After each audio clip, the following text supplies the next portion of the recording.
Guys, welcome back.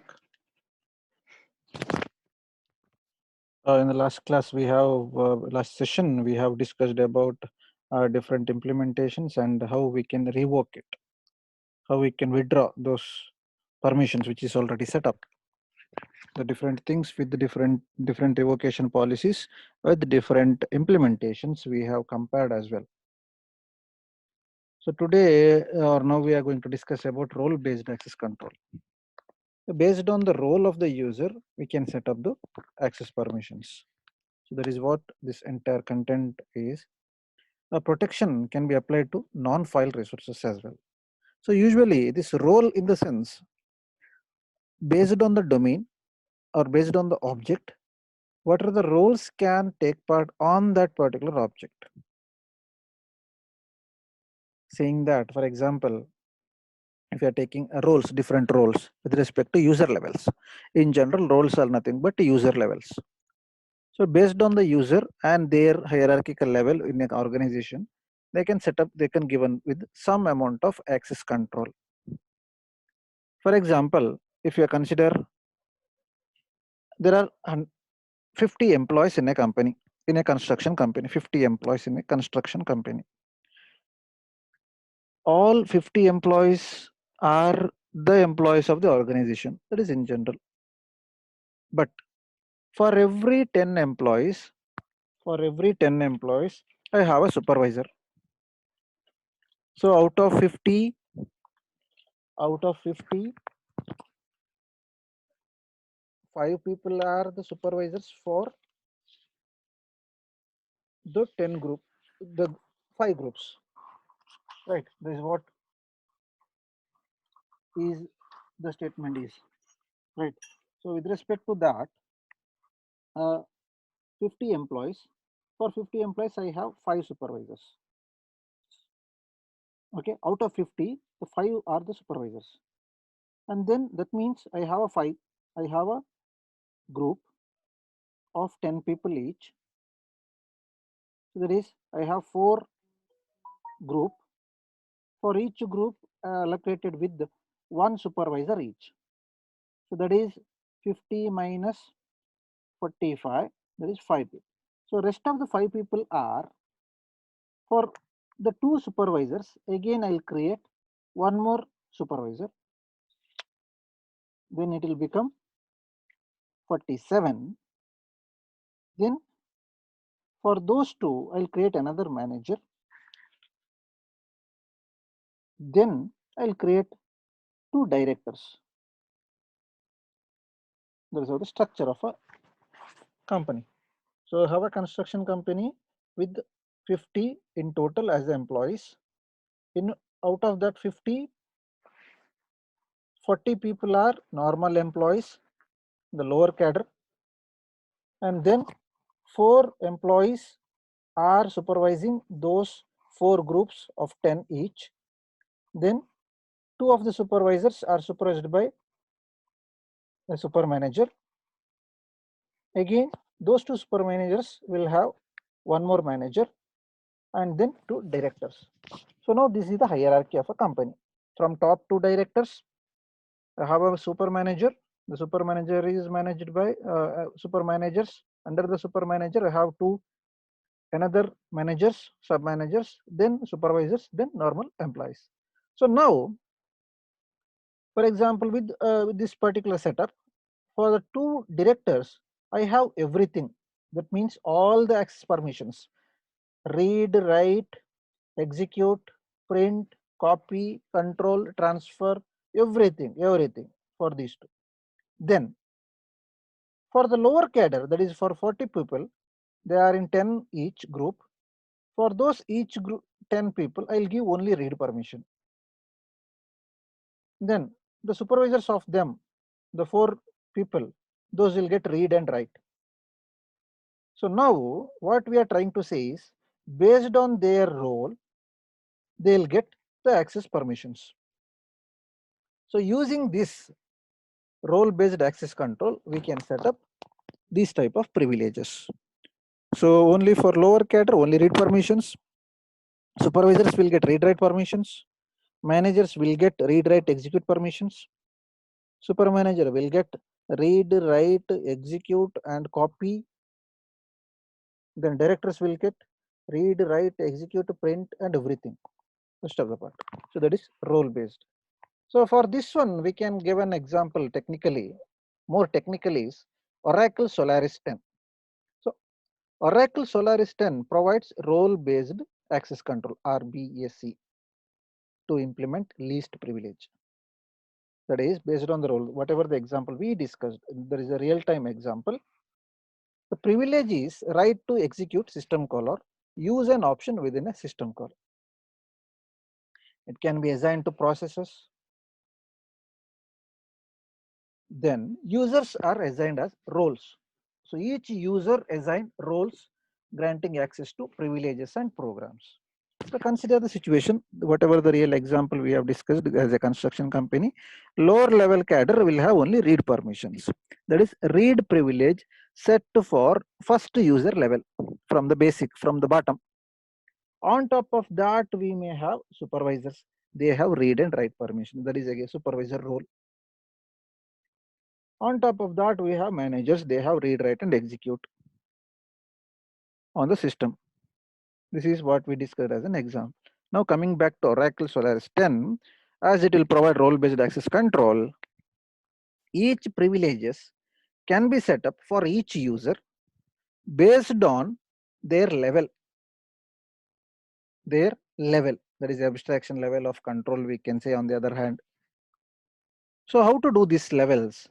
We supposed, in general, we supposed to have username and password credential. So each user should have their own username and password, assigned password. So using that username and password, each user supposed to log in into the machine and then use it. So how to set up roles and privileges are, for each individual username and password, we will set up a role. With respect to that role, we will set up what are the permissions that they can access. On the other hand, access permissions we can give for a particular users or user levels. Each user will have their own username and password. So for that, each individual username we will set up roles and privileges. Is similar to access matrix. Any doubt? Hope you understood. Based on the user level or based on the hierarchical level of user, you can set up privileges. Nothing but use, read, write and execute. So if you compare with the normal, say consider we have a lab setup with 40 machines. So we have one more lab setup as a server, one more system. So that server will look after all those other 40 machines. So what we do, we will guide you, or we will have a rule in such a way that nobody will sit in that particular machine. So nobody will touch the server, because server will maintain all the database or everything, all the controls. So you are given access only to the rest of the 39 machines. So there is a privilege. Privileges are nothing but you can read, write and execute with those any machines, any 39 machines, except one machine. That is a role. Administrator can sit in the server machine and he can do any other exercise. So this is how the role-based access control works. Then we have another class, that is mandatory access control. Based on the access permissions or privileges, some of the access permissions, some of the privileges are mandatory for everyone. In general, we can say the read permission. Whoever uses a particular machine, they can perform read operation on a selected domain, a selected drive. That is mandatory. Anybody can log in into a particular machine. It's mandatory. Or on the other hand, OS operating system generally will maintain an access control. That is a DAC, discretionary access control, so that it can limit access to files and other objects. With respect to Unix, we have RWX that we can set up in using command prompt. On the other hand, you can use short this credential as well by numbering 777, nothing but RWX, read, write and execute permission for any other file, any files in Unix. File permission you can set up. With respect to Windows, we can have Windows access control list or ACL, access control list. So which of the objects given authority to which of the domains to do the set of privileges acts. On the other hand, DAC or discretionary access control is a weakness. Why it is a weakness? In the sense, we use that particular access control to limit the users, saying that they can't do, or on the other hand, we can say to increase the protection. But by providing that access control, mandatory access control, there may be a possibility of taking an advantage to harm the machine, to harm or to alter the files, to modify the files, to delete the files. So these are the problems, or problems may occur if it taken as on the other hand. If you consider DAC, discretionary is a weakness in the sense discretionary access control, saying that the sum of the mandatory access control.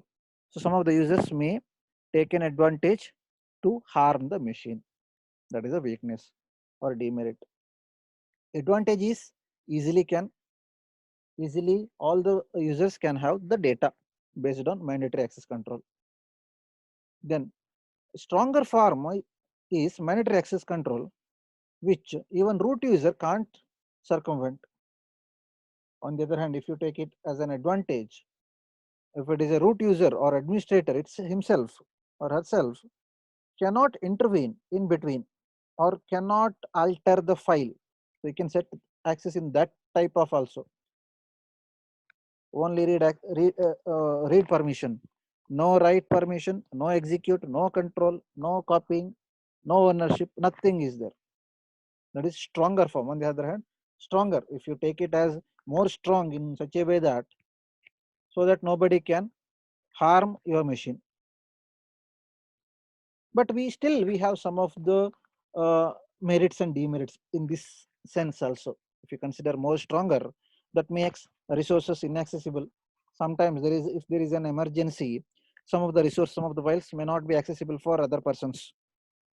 They might be have the users, they themselves may have created those files, but still during sometimes it is very difficult to access that particular resource because of that strict mandatory access controls. That is one of the problem may occur. So they'll on the other hand, we are restricting the user. So that is one thing. Second part is right now or in modern systems implementing both Mac and DAC, in which Mac usually are more secure and it will provide optional configuration, say in Mac OS or Linux or Windows Vista, trusted BSD, easy, trusted zones, all those. But in general, the labels we are going to assign to objects and the subject, including processes. How it works? So when a subject requests access to an object, the policy check to determine whether or not given label holding subject, whether is allowed to perform the action on the object. Saying that when this permission is available, say using Mac, there is a mandatory access control or a DAC, discretionary access control, you can say in such a way that each time in the backend, we can check that policy. What is that policy? Along with the access permission, we can set up some other rules. No, that will become the policy itself. So each time we can have a backend verification and we can set up a label saying that with so and so rules and this access permissions, one particular person can allow with more care, right? So in general, if you take an example, if you consider any hospital, ICUs, intensive care units, may be accessible only for doctors and designated nurses all the times 24/7. But as a general purpose or general human, for a normal human being, it's not at all accessible. If you are a relative of a patient or somebody also, You are allowed only in that given period, restricted only for 30 minutes in the morning, 30 minutes in the evening. So that 30 minutes you may take it as an advantage. On the other hand, you can do anything within 30 minutes in that ICU. Or on the hand, if it is a restriction, only 30 minutes as a restriction. That is based on the subject, based on the subject in the sense what you do in that particular period, that we can set up as a label, can include processes as well. So within that particular period of time, any other processes can run in the backend and perform its own task. That is what we can assign in the backend. Again, we have something called capability based systems. With respect to capability based systems, they are little bit stronger, but they have the capability list kind of thing. They'll implement that one. So right now, Linux, Android, or everything based on implemented based on capability based machines, capability based techniques. But it is not a standard kind of thing, but they are following it. Hydra and CAP were first capability based systems. So how it works? Essentially, slices up root powers into distinct areas, each represented by a bitmap bit.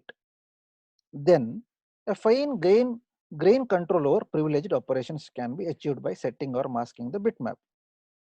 For example, we'll take some examples, real-time examples. So we have an Android, you have an Android mobile phone. You downloaded some of the softwares. Consider Cam Scanner that you installed, that you downloaded from the internet. That is provided by third party. You are using Android mobile phone or iPhone. If you are not allowed to install the Cam Scanner by your Android mobile phone, then it is not at all possible. How to make it possible? You supposed to use root powers. Please look after this particular terminal, root powers.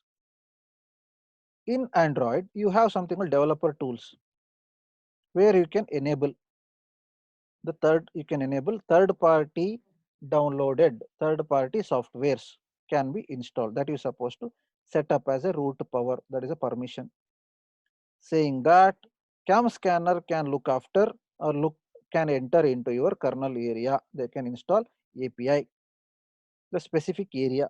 So once or during the installation, the Cam Scanner may ask you to permit for accessing your files, image files, and other drives, everything it may ask. So that is the permission you are setting. Capability based system, for particular, based on the application, it will set up its own privileges.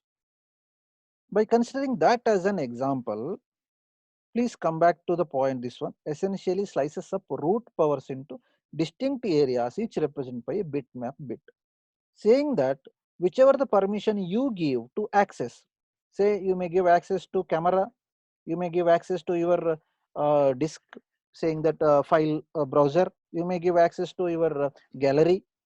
For each individual permission for the application, it will create a bitmap, like a table kind of thing, which is given permission. Tick mark is not given, is not enabled, enable or disable. Then fine grain control over privileged operations can be achieved by setting or masking the bitmap. So you can disable whenever you won't use that, so that you can save OS, processes, everything in the backend. So how to do this bitmap? So we'll have a table kind of thing in which we can have permitted, which is effective, and which is inheritable. Permitted in the sense it can be applied for per process or per thread, nothing but whatever you wanted to install in your laptop or in your mobile phone, it is permitted. Can apply per process or per thread based on individual process or individual application.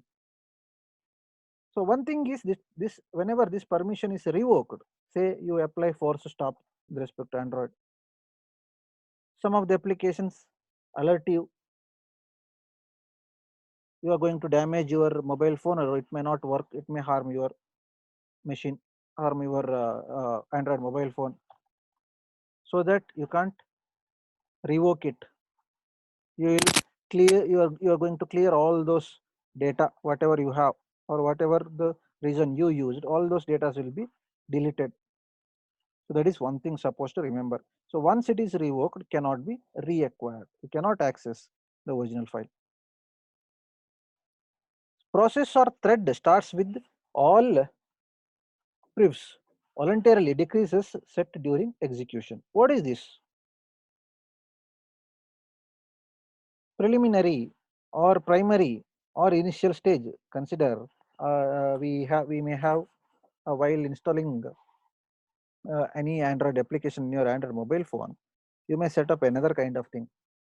Each time whenever you boot up, whether you wanted to see that particular application is up, whether that particular application also should start, or whenever you need at that time only you can use it, right? Based on the usage you can set up. So that is capability based systems. So by doing this one voluntarily, it will decrease the set, that is permission during execution, saying that whenever you are using that particular application, then only you are enabling the device, enabling your device to utilize that particular application. On the other hand, it is a direct implementation of the principle of least privilege. This is the least privilege. Whenever you need, you are going to use that particular application from your mobile phone. Whenever you don't use, no need to worry. It won't touch any of the processor. It won't touch any of your files. So this one you may observe. For example, if you are using latest mobile phone and mobile phones, you may select a battery consumption. You just cross check with the battery consumed by different applications. So which is having less battery consumption, that is having less privilege by default. On the other hand, you can say whichever the application you use in your mobile phone that is consumed more power, you may say like that. But on the other hand, you are given access, full access to that particular application. That is what it means. So now an improvement we can perform, an improvement over root, that is you can give new privileges or new restrictions or new rules each and every time whenever you are trying to install an application. On the other hand, no need to give root permission for all the applications, saying that you can give some other indirect rules and regulations. This is capability based systems. So we can set up whenever we need it, or we can set up particular area so that only that particular area can be used by the users. So how to do that? You can apply per process or per thread, or whenever you wanted to revoke it, you can revoke it, or whenever you need it at that time you can do that, or whenever the system is booting up at that time automatically the application may use, application may turn up. This is what it means, capability based systems. So we'll see an example with the capabilities in POSIX. So in this case, the old model, we know the ping command with respect to networks, right? What we do with the ping? So it will continuously give, the ping command is nothing but it will continuously popping up and requesting a reply from the server, that is ping. Continuous shoot, continuous asking the question, or continuously it will send, it will the individual application may pop up and request a particular service from the server. Continuous, whenever the host may receive the reply from the server, automatically the next request, and keep on repeating. This is what that ping means. So what it happens in the backend is the host will request the root privilege each and every time, keeping the server busy using ICMP. Because how it works? Because it opens a network socket in such a way that it may drop out this it may drop its server's capability, right? So on the other hand, you are given root privilege. So we can thought of the slicing up the powers. How to slice up? Only some of the part can be given access, right? So this is how it works. So that is about capability based systems. Any other clarification can ask me. So that's all about this one. So if you have any other clarification, please raise.